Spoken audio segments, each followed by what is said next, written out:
আনন্দ নিকেতন শিশু বিহারের পক্ষ থেকে কবি প্রণাম অনুষ্ঠানে কবির প্রতি শ্রদ্ধার্ঘ।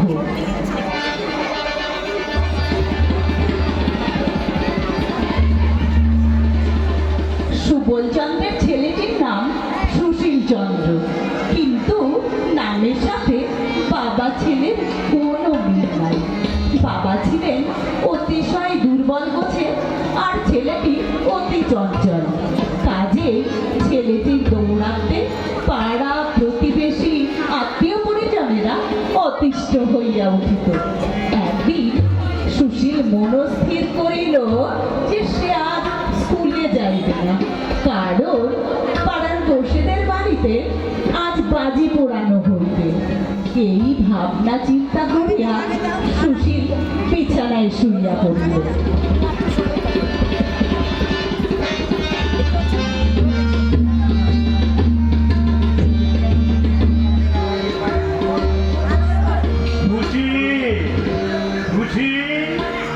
বাবা ঘরে আছি, আজ তো স্কুল আছে, যেতে হবে না?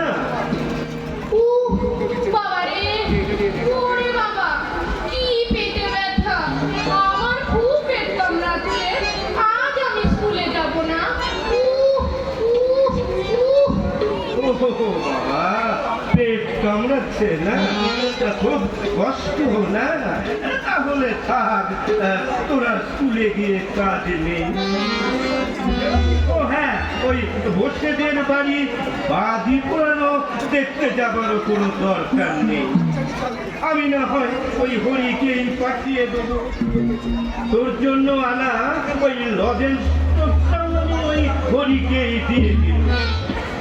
তুই শুয়ে থাক, আমি তোর জন্য এই পাচন তৈরি করে নিয়ে আসি।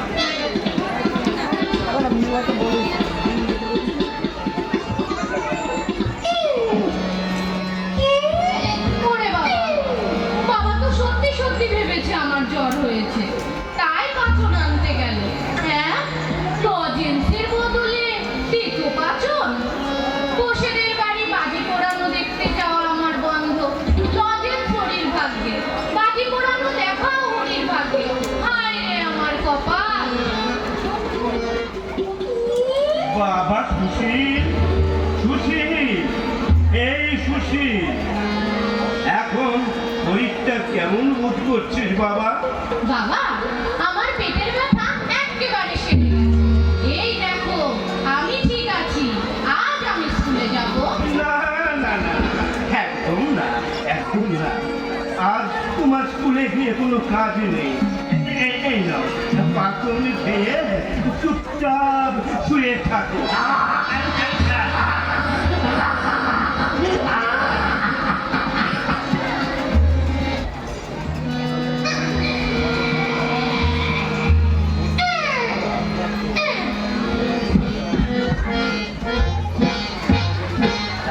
হে ইচ্ছা দেবী, কাল থেকে যদি আমি বাবার মতো হয়ে যাই, তবে যা ইচ্ছে তাই করতে পারবো।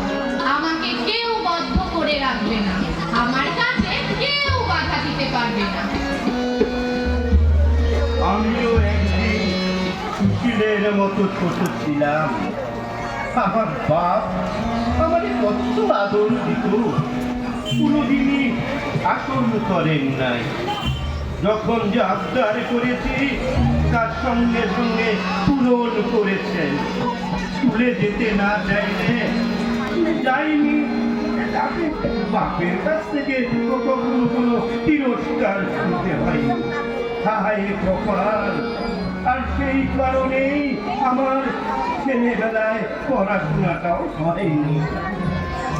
হে ঈশ্বর, আবার যদি ছেলেবেলা ফিরে পাই, তাহলে আর এতটুকু সময় নষ্ট করব, অনেক অনেক পড়াশোনা করে যাব। হ্যাঁ, মন দিয়ে পড়াশোনা করে যাব। হে ইচ্ছা পূরণ দেবী, আমাদের ইচ্ছা পূরণ করো। সুবল, আমি তোমার মনের ইচ্ছার কথা শুনিয়াছি। আমি তোমাদের পিতা ও পুত্রের মনের ইচ্ছা পূরণ করিলাম। কাল হইতে তুমি তোমার ছেলের বয়স ফিরিয়া পাইবে, আর তোমার বয়স পাইবে তোমার ছেলে। প্রণাম রাম দেবী, তোমায় অনেক অনেক প্রণাম।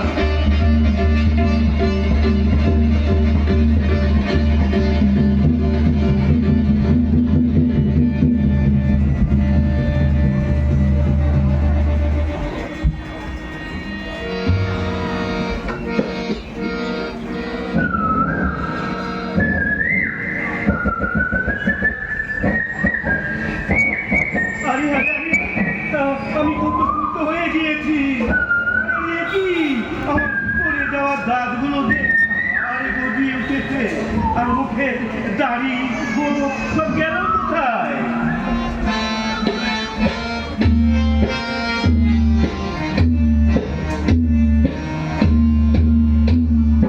গায়ে আমার পুলক লাগে, চোখে ঘনাই গো। গায়ে আমার পুলক লাগে, চোখে ঘনাই গো। আমার শরীরটা কেমন বাবার মতো লাগছে। এহে, মুখে এত দাড়ি গো ফেলো কোথা থেকে? না, দাড়ির জন্য তো আমার মুখটা ভালো করে দেখাই যাচ্ছে না। আরে, আমার মাথা ভর্তি চুল ছিল, সেগুলো গেল কোথায়? হ্যাঁ, চুলের বদলে টাক। এই টাক তো আমার টক টক করছে।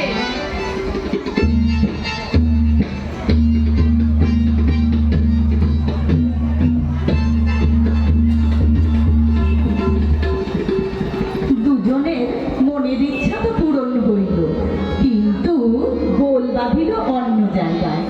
কারণ সুশীল ভাবিয়াছিল, সে যদি বাবার মতো বড় হইয়া যায়, তাহলে সে গাছে চড়িয়া জলে ঝাঁপাইয়া পাখির বাসা হইতে ডিম পারিয়া কাঁচা আম খাইয়া দেশময় ঘুরিয়া বেড়াইতে পারিবে। তাহাকে বারণ করিবার কেউ নাই। কিন্তু না, সকালে উঠিয়া তাহার গাছে চড়িতে ইচ্ছাই হইল না। পানা পুকুরটাও দেখিয়া সে ভাবিল, এইখানে ঝাঁপাইলে নির্ঘাত কাঁপুনি দিয়া জ্বর আসিবে। তাই সে চুপচাপ বসিয়া থাকিল আর ভাবিল,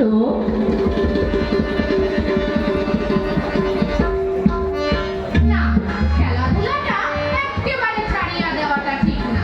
একবার চেষ্টা করিয়া দেখা যাক।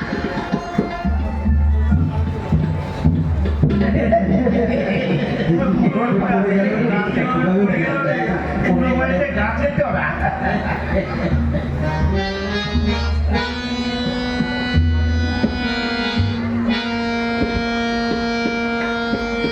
ওরে বনমালী, এদিকে একবার আয় বাবা। আগে আমাকে ডাকছেন বাবু? কেন, তুমি কি ভেবেছো বৃন্দাবনের বনমালীকে ডেকেছি? যত সব অকর্মণ্যের ডেকি, ব্যাটা একটা আস্ত ঘুঘু।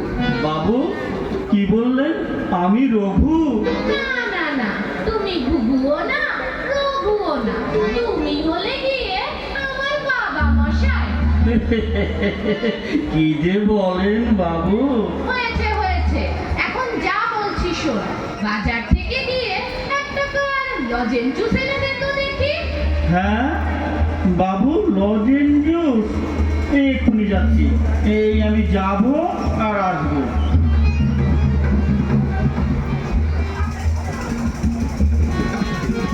বাবু, বাবু, এই যে আমি এসে পড়েছি, এই নিন আপনার লজেন জুস। আমি যাই এখন। আচ্ছা আচ্ছা। প্রণাম বাবু।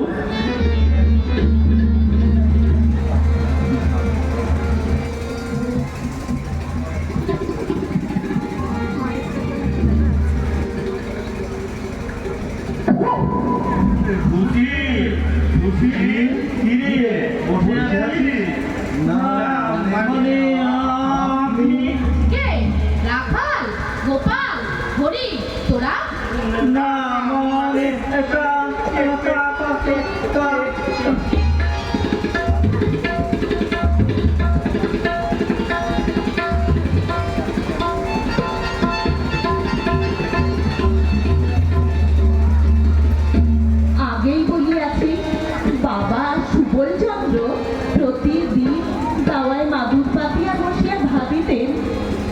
ছোটবেলায় দুষ্টুমি করিয়া কত সময় নষ্ট করিয়াছি, ছেলেবেলা ফিরিয়া পাইলে আর নষ্ট করিব না।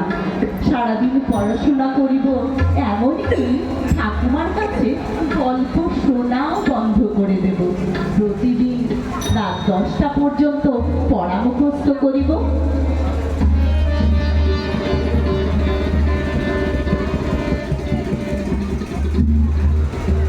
সুশীল, সুশীল, আরে কোথায় গেলে তুমি? ইস, বেলা হয়ে গেছে, স্কুলে যাবার সময় পার হয়ে যাচ্ছে। এই যে বাবা, তুমি নাকি স্কুলে যেতে চাইছো না? না, মানে আজকে আমার পেট কামড়াচ্ছে, তাই আজ আমি স্কুলে যাব না। পারবে না? পারবে না কেন? অবশ্যই পারবে।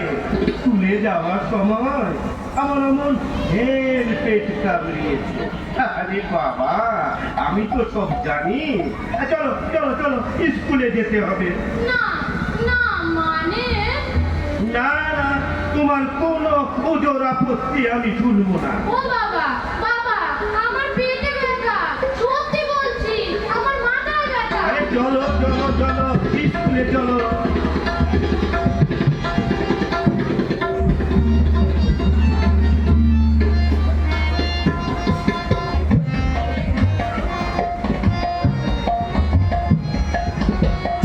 বনমালী, বনমালী, আগে বাবু কিছু বলবেন? বাবাকে নিয়ে আমার কাছে একটু বসাতো। আর হ্যাঁ, ওই স্লেটটা এনে দিবি। আগে বাবু।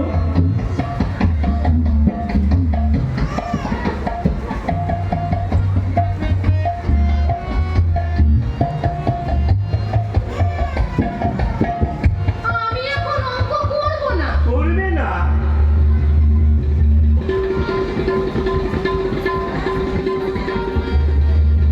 এখন বৃদ্ধ সুশীল তাহার ক্ষুদ্র বাবার শরীর স্বাস্থ্য এবং খাবার দাবার ব্যাপারে খুবই যত্নবান। বাবা বেশি খাইলে অম্বল হইবে, বদ হজম হইবে, তাই সুশীল বাবাকে কম কম খাওয়াইতে লাগিল। বাবাকে যতই অল্প খাওয়াইতেন ততই পেটের জ্বালায় তিনি অস্থির হইয়া বেড়াইতেন। শেষকালে রোগা হইয়া শুকাইয়া সর্বাঙ্গের হাড় বাহির হইয়া পড়িল। সুশীল ভাবিল বাবার শক্ত ব্যায়াম হইয়াছে, তাই কেবলই ঔষধ গিলাইতে লাগিল। এদিকে বৃদ্ধ সুশীলের বড় গোল বাঁধিল। সে আগের মতো আর কিছুই করিতে পারে না। আগের নিয়মে চলাচল করিয়া সেও শয্যাশায়ী হইয়া পড়িল। সুশীল এখন বাপের মতন বুড়া হইয়াছে, সে কথা ভুলিয়া এমন একটি কাণ্ড করিল, সে দেখিল পাড়ার অন্দিবেশী জলের কলসি লইয়া যাইতেছে।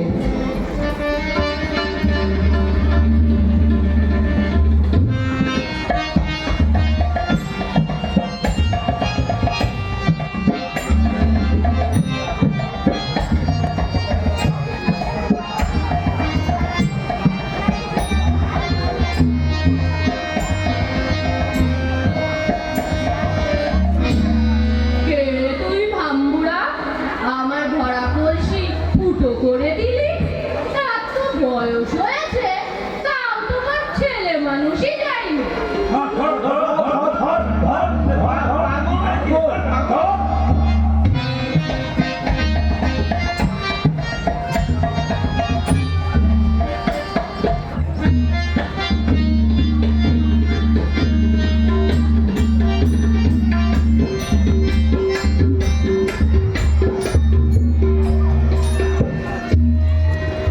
এই আমার হরতনের গোলাম, এই নাও হরতনের সাহেব।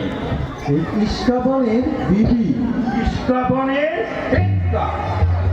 আরে তুমি তো ইস্কাবনের টেক্কা না দিয়ে আগেরটাও দিতে পারতে। আরে খোকা, তুই এখানে বড়দের মাঝে কি করছিস? বড় জ্যাঠামি শিখেছিস তো? বাচ্চা মানুষ বাচ্চাদের সাথে খেলা করবে? যা যা। দেখো এই বয়সে ছেলেটি কেমন বাপের গলার নকল করে জ্যাঠামি করছে। তবে রে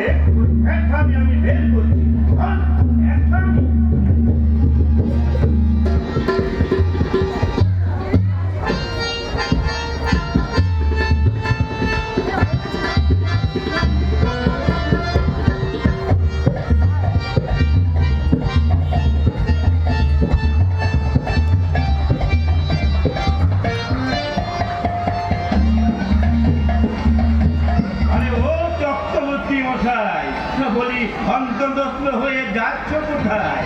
তোমার কুকুরটা একটু দাও তো, সুপটান মেরে একটু মেজাজটা ঠিক করে নি। একটুখানি ছেলে কেমন বেবমি করে কথা বলছে। বলি, বাবার গলা নকল করে বুড়ো লোকেদের সাথে কথা বলতে লজ্জা করে না? আরে বলো কি, আমি তো বাবা। না, মা মানে মানে ভূত, ভূত, বাঁচা, বাঁচা।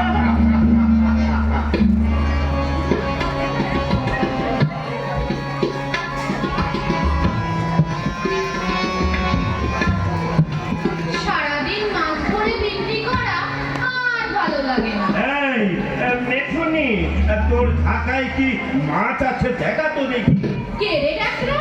তুই আমাকে এই মেছনি তুই তুই করে বলছিস বড়? কি?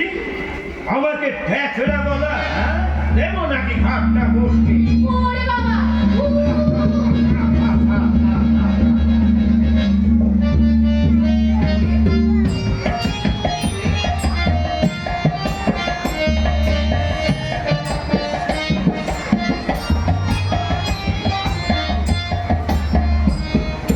আরে বেজা, শোন শোন, কিরে কদিন ধরে আমাকে কামাতে আসিসনি কেন?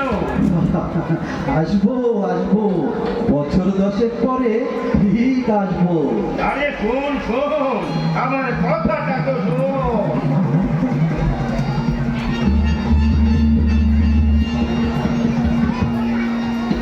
অবশেষে একদিন পূর্বের অভ্যাস মতো ছোট সুবল তার ছেলে বৃদ্ধ সুশীলকে গিয়া মারধর করিতে লাগিল।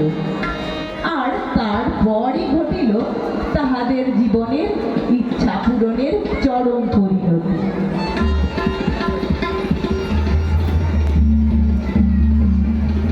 তোমাকে কিছু বলি না বলে কি ভেবেছো তুমি? হ্যাঁ, তোমার আজকের জ্ঞান কবে হবে? পড়াশোনা করে তোমার এই বুদ্ধি হচ্ছে? এক প্রত্যেক ছেলে বুড়ো মানুষের গায়ে হাত তোলা, তোমার লজ্জা লাগে না? ছি ছি ছি ছি ছি ছি, পড়াশোনা করে বাবার সাথে এই ব্যবহার? ছি ছি ছি ছি।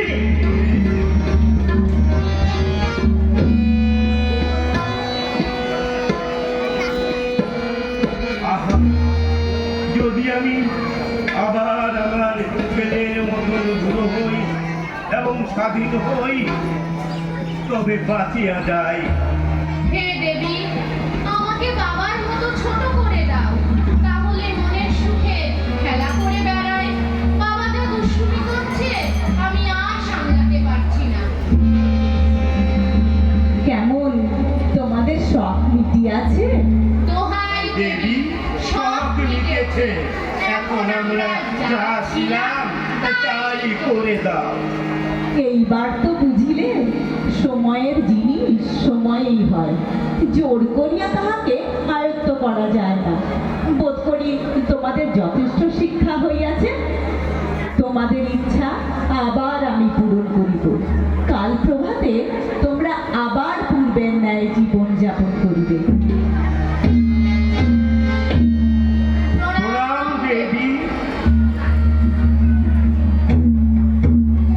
মন্দির পুষ্পমঙ্গল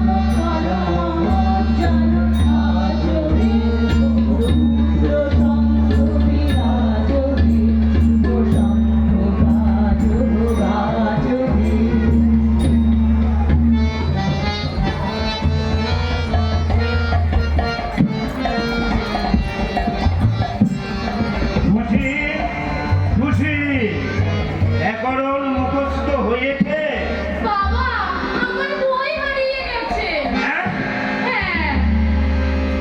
নিবেদিত হলো আনন্দ নিকেতন শিশু বিহারের পক্ষ থেকে কবির প্রতি শ্রদ্ধার্ঘ্য রবীন্দ্রনাথ ঠাকুরের ছোট গল্প অবলম্বনে ইচ্ছা পূরণ।